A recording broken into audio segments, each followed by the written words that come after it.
The Three Little Fish and the Big Bad Shark. Once upon a time, there lived a mama fish and her three little fish, Jim, Tim, and Kim.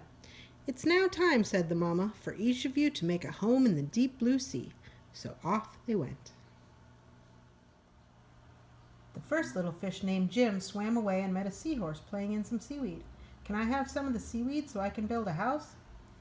"Take as much as you can carry," said the seahorse. Jim gathered the seaweed and made a weedy little house.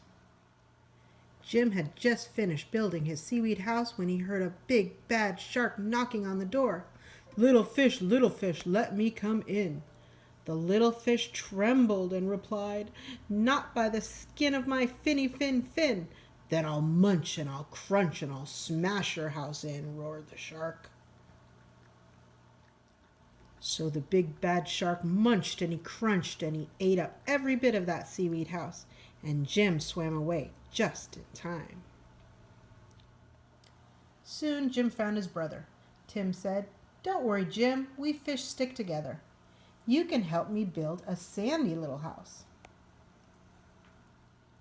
Jim and Tim had just started to relax in the sandy little house when the big bad shark came knocking at the door. Little fish, let me come in." To which the brave little fish replied, "Not by the skin of my finny fin fin." "Then I'll munch and I'll crunch and I'll smash your house in," roared the shark.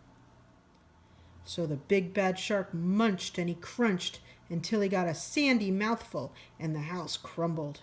Jim and Tim swam and swam. They swam and swam until they reached their sister Kim. Kim was setting up her house in an old wooden ship. "The big bad shark destroyed our houses." "Don't worry, you can live with me," said Kim, and they did. The three little fish had just finished lunch when they heard the big bad shark knocking on their door. Little fish, let me come in." To which the smart fish replied, "Not by the skin of my finny fin fin." "Then I'll munch and I'll crunch and I'll smash your house in," roared the shark. The big bad shark munched and he crunched, but he could not smash the house in. And all his teeth fell out.